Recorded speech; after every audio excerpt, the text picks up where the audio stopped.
Hi, I'm Spencer Krause. I've been building robots for over 20 years. In that time, I've seen a lot of interesting things, and I've heard a lot of interesting stories. Collaborative with Spencer Krause is a place where my colleagues and I can relax, crack a drink, and talk about some of the crazier things we've seen at work and some of the experiences we've had that have gotten us to where we are today. Subscribe today to join the collaboration.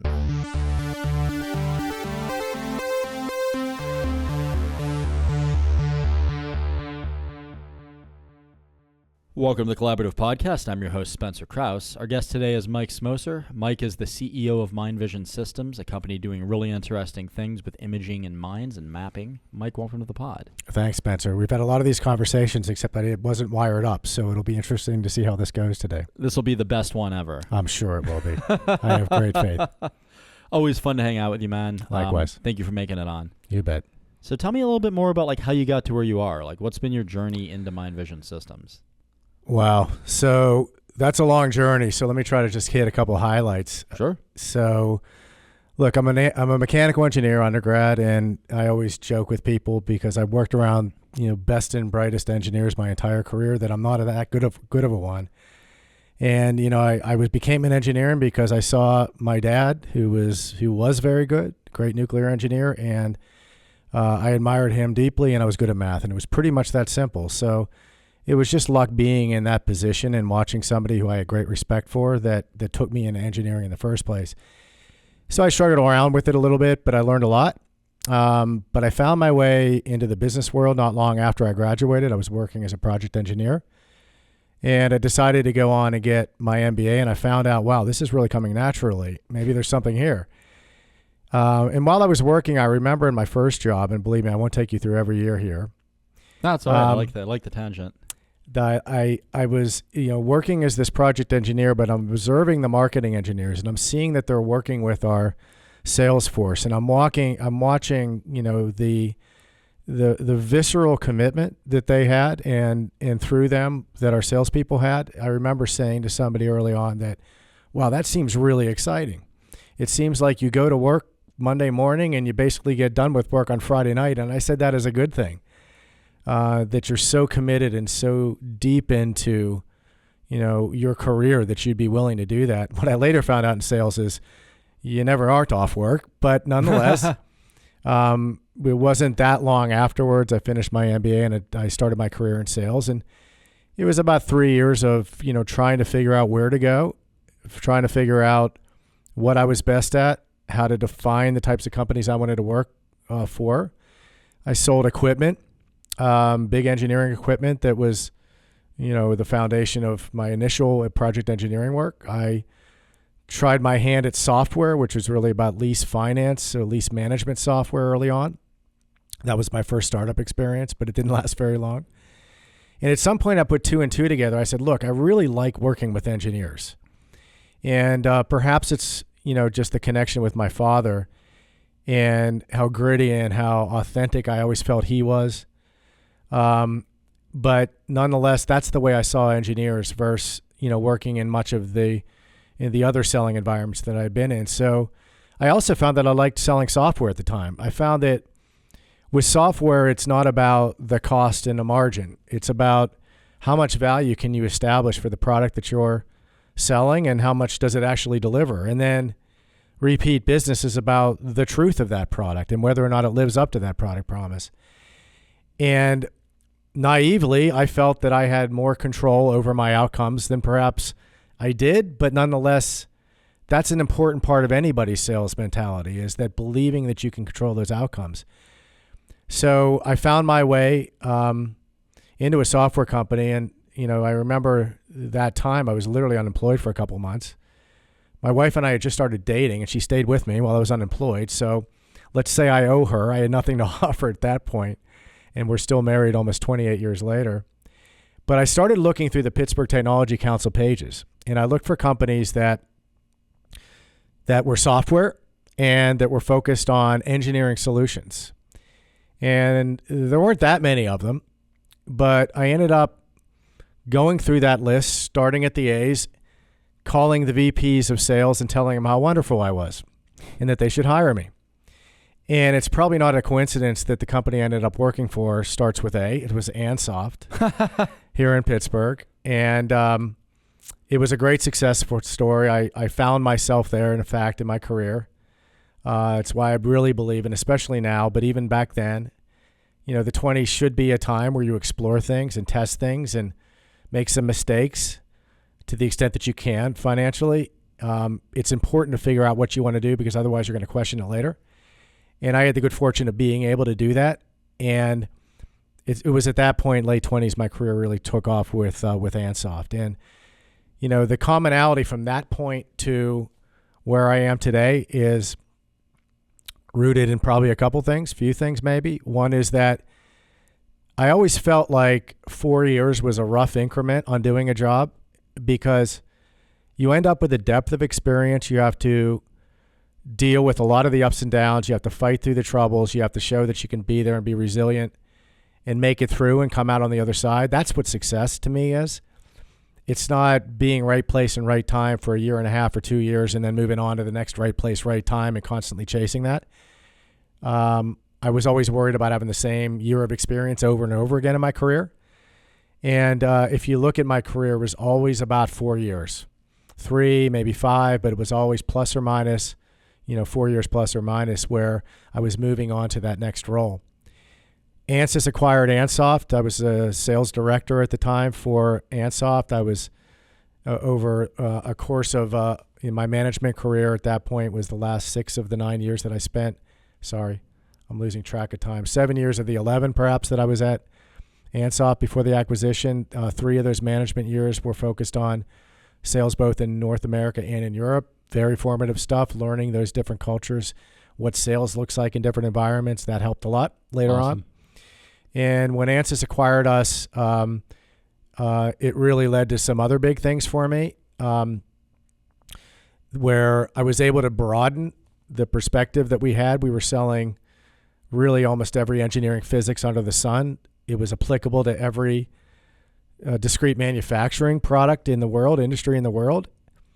It was hard to become a deep expert at every one of them. You had to learn how to research those industries, understand the differences, understand the implications of what you were selling to each of those industries. Every one of them does something better than all the rest, I used to always say. And part of the role that I felt we had, is that as we move across industries, we're able to take best practices that we observe in one and help others implement them. At the same time, we're learning about what the best practices are in those other industries. And that can be challenging, but when you get the method and you learn how to synthesize that information into something that's useful and how to know how to ask the right questions, curiosity is essential. Research is essential. It's a really, really powerful tool in the toolbox.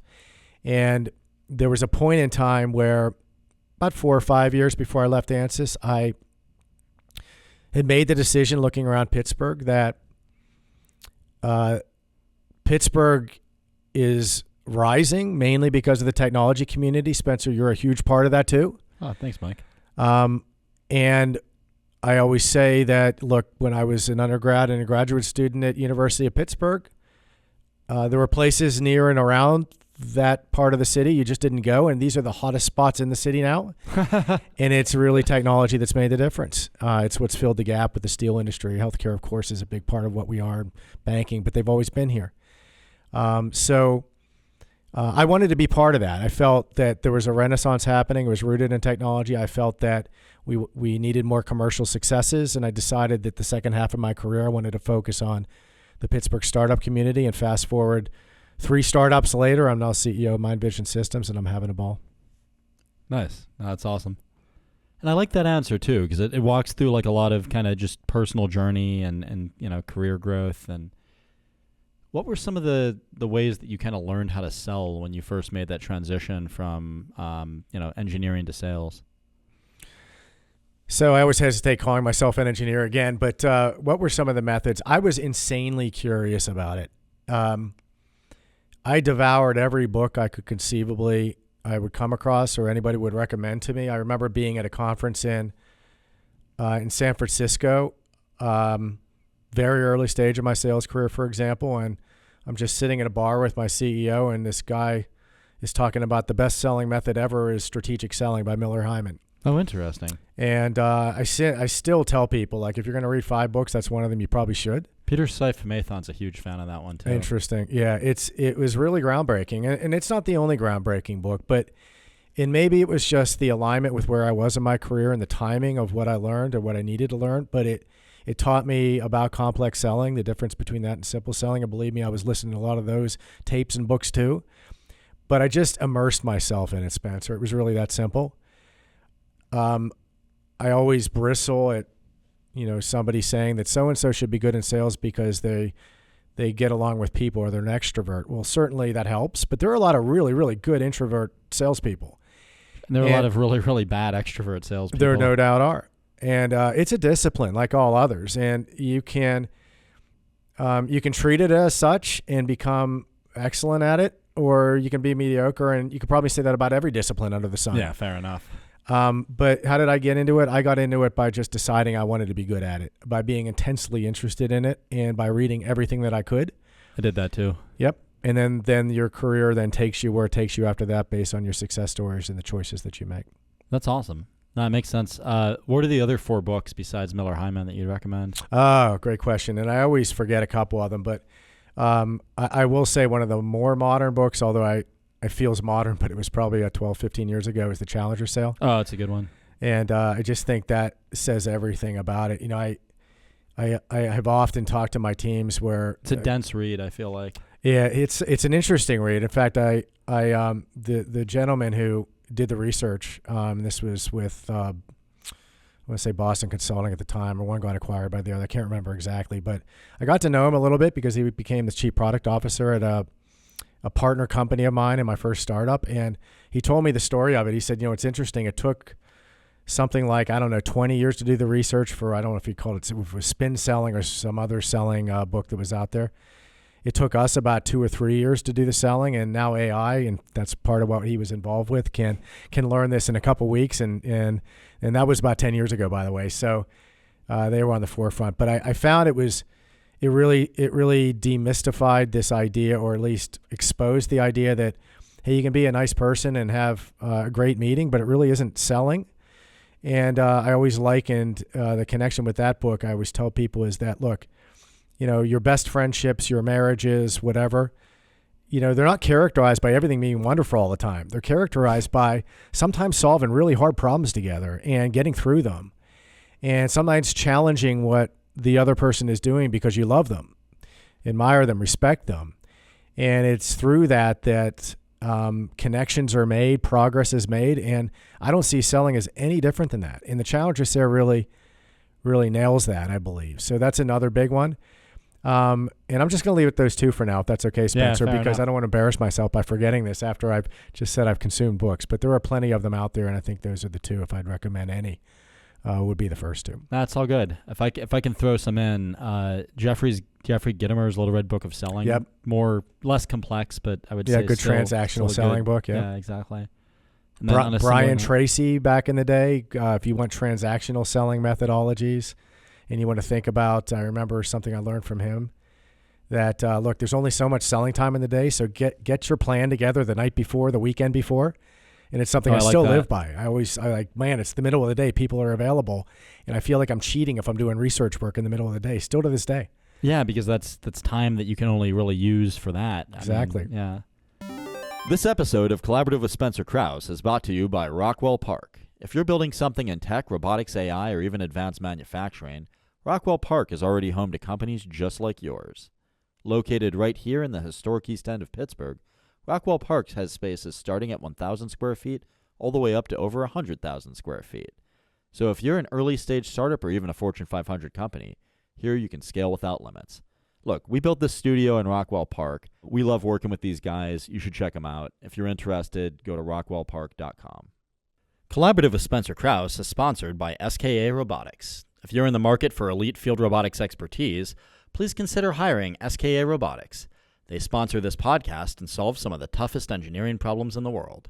SKA Robotics can be found at skarobotics.com. What was your opinion of the Zig Ziglar stuff? I love Zig Ziglar early on. Yeah. I mean, it's same here. Like, I think he was like one of the first sales books I read. Yeah. But, he was selling like, just like toasters and cars. So it was like a lot more classical. Yeah. I feel like he was, he was basically simple transactional selling. And when you say that, that's not denigrating. It's very hard. It's just basically saying it was more about selling to an individual in front of you that can make the decision versus and like a widget. selling to a group and selling maybe a widget. But he was fascinating, I thought. I went to see him a couple times on stage. Back in the days. Yeah, there were these conferences that they used to put on, and I can't remember what they were called, but you spend $50 and you get to see all these speakers, and he was always one of the guys that was featured. That's awesome. I know he had talked a lot about Joe Girard in those books too, which like he had like the record for selling the most cars or whatever, so that was interesting. Yeah.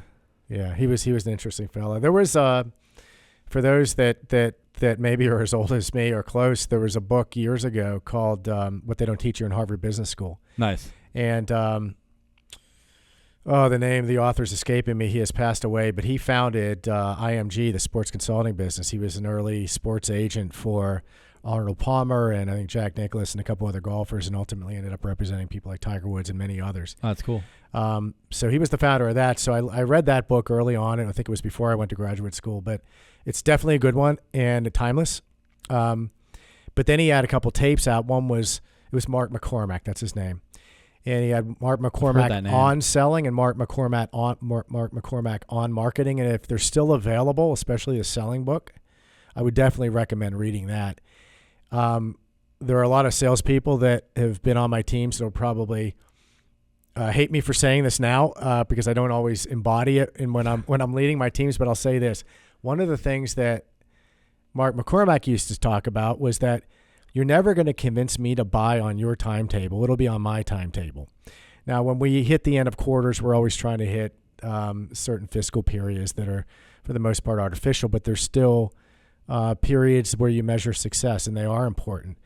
But the challenge isn't to be complacent about closing certain deals on time. It's to create the conditions where you are in alignment with your customer, like Mark McCormack would say, to make your timing align with their timing.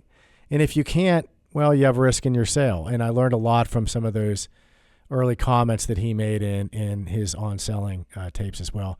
It probably would be hard to find nowadays, but if it's findable by anybody, that's another one I would recommend. Well, it almost sounds a little bit like complex if it's talking about like timetables and purchasing, behavior and stuff like that. For sure. That's really cool. And then the other one I like that's more simple was the You Can't Teach a Kid to Ride a Bike at a Seminar by David S. Sandler. So that's one I have not read. We talked about that just a little bit before, didn't we? That's one of the books that you subscribe to. But yeah, it's not one that I've been I really like it. I mean, with. It kind of opens up with like just having like self-respect and not losing yourself and trying to be this character to sell, which I feel like a lot of the classical selling methodologies are like. I love it already. I think that's great advice. Yeah. So I don't know. That's what got me. And then, like it's actually really clever. Like in the beginning, or in the middle of the book, they're like, and if you like this book, like we have these Sandler seminars and you can sign up. And I picked up my phone and I started calling the number in the book. And I had hired a Sandler trainer within a week. And then. Nice. So one of my early companies, and I wasn't there long enough to really get immersed into it, but they believe strongly in the Sandler selling system. So it's definitely a proven methodology. It is, but I will say that book does not go at all into like multi-stakeholder enterprise sales. So that's lacking at least from that one. He talks about it like in like the last chapter as like something you should learn about, but it's just out of scope for that book if anyone's interested in that. Yeah, I think the arc of this dialogue that we're having right now, Spencer, is kind of interesting because we're exposing how many different types of selling there are. How many different aspects of being good at selling there are, how much there is to learn, that it is a discipline, that it is a profession for those that, choose that route. And there are innumerable books that approach it from all different angles, and you never have learned enough. Oh, for sure. Yeah, there's a universe there. And I mean, you obviously have been doing this longer than me and know more than I do about it, but I also have that hunger to learn more. But it's interesting, right? Because, like, I mean, now, like, I'm sure you do this too. Like, I'm, like, reading books about, like, how to be a better CEO and, like, trying to, like, I don't know. Right now I'm reading Peter Thiel's book, 0 to 1, which is, like, 10 years old now. But it's kind of interesting because I'm starting to raise money for some of my startups. And I want to understand kind of that mentality of, like, how Silicon Valley thinks and how those investors think and how Peter Thiel thinks, And I I realized, like, at first I was kind of like reading it a little bit cynically, and like I'm maybe like 80% of the way through it. I'm like really gaining a respect for like a lot of these mentality. It's like it's actually a pretty good read. And then another one that I really recommend in that vein is like Tony Fadell's Build. I really like. Oh yeah, I definitely have heard of that one. Yeah, there are lots of options out there, and there's so much to learn, and it's hard to keep up with all of it, isn't it? But you don't have enough hours in the day. Like you Certainly couldn't. not. If you read every book, you wouldn't get any work done. No, we need to get work done, don't we? We need to get work done. Cool. So, what are some of the things like MVS is working on right now? Yeah, so I am privileged and honored to lead what I think is a burgeoning success story in Pittsburgh that's really tackling something that's important globally. And so just briefly, Mind Vision Systems, we're focused on imaging at an underground production mine face, principally critical minerals and precious metals, and the uniqueness around chasing those types of materials. And then ultimately allowing that to be mapped, fully digitized, compared to prior blasts. If you don't know how mining works in this type of environment, there are other methods, but I'll just simplify it for now and say you're basically building a tunnel and you don't know exactly where it's going to go. You're making those decisions blast by blast. And the information that exists, the geology that was laid down billions of years ago, if you're able to capture it, the experts in mining, and they are fascinating people, and the work that they do in the absence of being served well by technology historically is astounding. And when you provide people of that intellect with the information about that geology by mapping it like we do, it just completely exposes their talents in ways that are otherwise impossible. And I liken what we do we're like an MRI machine. We're capturing this information in a way that makes it visible, retainable, digitized, that you can map on it. And imagine what it might have been like diagnosing any number of conditions without MRI machines. Sure. I've had enough of them for a bunch of injuries, running injuries myself, to know, my God, where we have gone. Well, that's basically what geologists and mining engineers have had to deal with in extremely complex and dangerous environments. So we're basically collecting that as if we were an MRI machine. But now think about what happens next. That MRI machine needs those annotations. That's mapping, and that's something that we both partner with a number of industry companies, but also not produce on our own. Once you have those annotations and once you have that map, you now have labeled data that can be used in predictive models.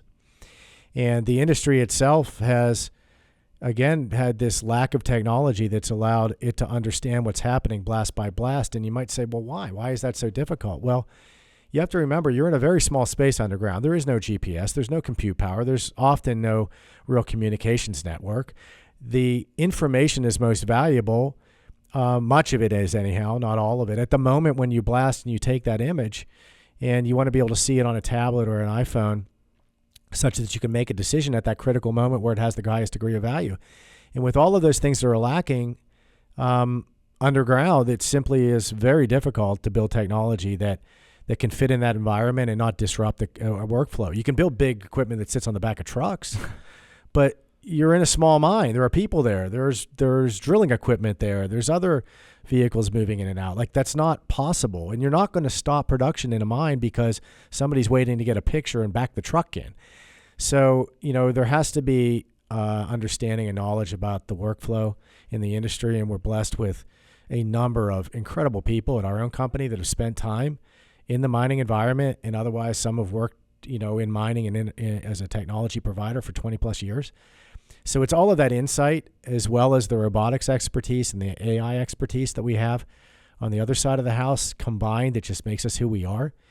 And we have two incredible investors with Rockwell Venture Capital, who's been behind us since the beginning. Oh, cool. And in raising a Series A last year, Kandir Investors, who is a significant investor in many mining companies, like a significant investor. And they had considered many technology companies before. And after considering us, we're proud to say that they decided to make that first technology investment in us, and they've been an incredible partner since.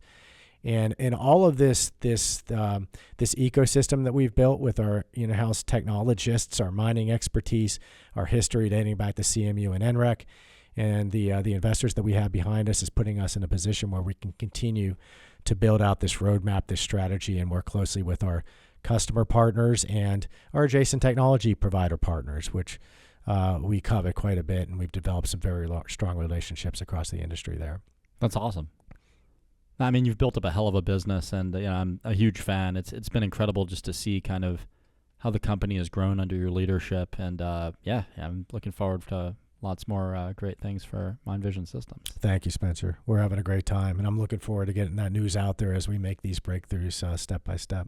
Awesome. Yeah, I know it's interesting. I mean, thinking about like, how did people used to decide like where to blast, like before the tech? Like what were some of the methods that they would use just to compensate for not having access to that? So in terms of mapping a mine, the way mapping was done, and we'll get to the decision points here in a moment, but the way mapping was done before us principally was with paper and colored pencils, literally. Oh, geez. And, so you can imagine a geologist going to a mine face and getting in at the moment where it's free and hoping that the moment that they arrive at that mine face, that it's not too late, that the jumbo, the drilling equipment, which is drilling holes for the purpose of inserting explosive and blasting, hasn't already gotten started. And a lot of that is brute force. It doesn't mean it's blind dumb luck either, just to be clear. Like, they're smart people, and a lot of blast decisions, some blast decisions are more obvious than others, but it's not just the direction you're going in and the ore that you're chasing and knowing where it is. They have some rudimentary models before they get there called block models. But it's also minimizing the amount that you break. Anything that you break, explode more than you intend, is called overbreak. And that phenomenon costs these mining companies millions of dollars a year. And oftentimes there's really no simple real-time way to understand, did I or didn't I break more than what was in the mine plan? And there's proxy data 1 month later that kind of tells you some story about it, but for the most part, it's really unknown. And I used to use this analogy. Imagine you're a football coach and you develop a game plan, and this game starts and you have to execute the game plan on offense, on defense, without taking into account anything about the score, the down, how well one team's playing, if anybody's injured, what is happening on your team. Literally, you have to just execute that game plan. And then you find out the score at halftime. You say, okay, let's course correct based on everything that we just learned in the first half, and we're going to make those changes in the second half, and then it repeats itself. At the end of the game, you find out if you won or lost. That's, in a way, the limitations that the incredible talent in the mining industry have been faced with. And again, it says how incredible they are. So they're able to make those decisions, Spencer, in many cases, but that overbreak is one example of just not simply knowing. Oftentimes the ore it's obvious that it's ore. We want to send it to processing, but there are times, and I remember talking to a few executives early on, how many times do you make incorrect ore calls during the year, which just means that the production equipment is optimized for a certain ore grade, percentage of ore versus total waste. And if it's below that grade, even if there's ore there, they simply will send it to waste. And that's what the protocol calls for. But sometimes, if you don't otherwise know, without the benefit of history and being able to either in your own mind or ultimately with computers understand and be able to predict what's there and what comes next, you'll make those calls that are wrong. And that 2% costs them millions of years, depending on the commodity and how fast they're moving through that mine, because the pace matters too. So these are just a couple examples that are impacted, but literally it's paper mapping. So with the benefit of the eye and remembering what you did before, they can make some decisions, but there are millions of dollars of opportunity cost that's lost. And the alternative for them up until us was stopping production altogether, which is simply not going to happen either. I'll add one other thing that was really our ticket in. I talked a little bit a moment ago about there not being GPS underground. And aside from the space and the inability to access compute power and communications, we did build out of our early days, and the founding of the company was based on IP that allows us to ingest survey underground and effectively, not literally, establish a GPS environment underground through the use of our system and our software. so that when you're taking images and capturing pictures and seeing what's happening under the ground, you know exactly where it is. And if anyone has not seen an underground mine map, you may not appreciate how complex it is. Like, it's an underground city. And it's almost like saying to you, hey, Spencer, meet me at my house in Cranberry, or maybe not telling you it's in Cranberry, and I take a picture of my neighborhood, and that's all I give you. And you know exactly where it is when you're in the neighborhood, but you have no idea how to get to the neighborhood because I haven't given you a map or a specific location in the global coordinate system. So that's another thing that all scanners historically have been faced with, and there are rudimentary methods to align to survey, but all of them slow down workflow and break things while you're simultaneously trying to fix things, and that's a problem that we completely solved, and that opened the door for all of this great technology development that has come since with Mind Vision. Now, I'm embarrassed I don't know this already, but do you guys also help with navigation now that you've got that map? So, awesome question. Let's just say that it is definitely a future possibility. Okay. That's on the roadmap. Don't worry, I won't tell anyone. It's part of the vision. We've had conversations with let's just say certain companies out there in the past, and it is definitely doable. Very cool to be in that environment. Now, it seems navigation, like you're setting up for it. We would be in a position to go that direction. I'll also add that navigation underground is not just navigation underground. There's a lot of different elements to that, a lot of different tasks that need to be accomplished. So there are a lot of steps that are useful to us from a monetization standpoint and to the industry between this and full navigation. There are definitely, though, a lot of companies that are trying to do that and competing in the space of retrofitting existing equipment such that they can help establish underground autonomous navigation with existing equipment. We don't really see ourselves coming in from that space. We see ourselves coming in from the space of we understand the unique geology, the engineering, the mine itself as it exists, and we build out from that mine face. And to the extent that navigation is linked into the geology and the production, not just moving things through a mine, that would be something we would see in our purview in the future. Very cool. Well, I can see that, like, not even just being useful for autonomous equipment, but just like as a, foot, just walking around trying to figure out where you are. I mean, I've been in a couple of mines, and it's like a labyrinth. Like, you get lost very, very easily. No question about it. Cool. All right, so I feel like this has been a great episode. I'm going to make this one a little shorter than we usually do because I think, we'll get better business listenership that way. Is there anything you want to plug as we're kind of getting toward the end of the episode, Mike? Yeah, it's maybe as obvious in how I described what we're doing and the excitement around what we're building. I'll say, especially to the Pittsburgh community, that the region that I love, the reason for me being in startups, that we are hiring. And I'd encourage you to look at our career pages. It's an exciting place to work. We're looking to add top talent to help build our culture and fit within what's already great about it. Lovely. Well, if you're looking for a stimulating job around a great group of folks, check out Mind Vision Systems. What's the best way to find you, Mike? Best way to find me is definitely LinkedIn. Is very easy. I'm reasonably active, not perfectly active, but I definitely get messages there, and if anybody wishes to reach out, that's probably the best way to reach me. Find Mike Smocer on LinkedIn. Hi, Mike. Thanks for coming on. Really appreciate it. Looking forward to the next conversation. Thanks, Spencer. It's always great having these conversations with you. Hey, likewise, brother. Thanks for joining us today.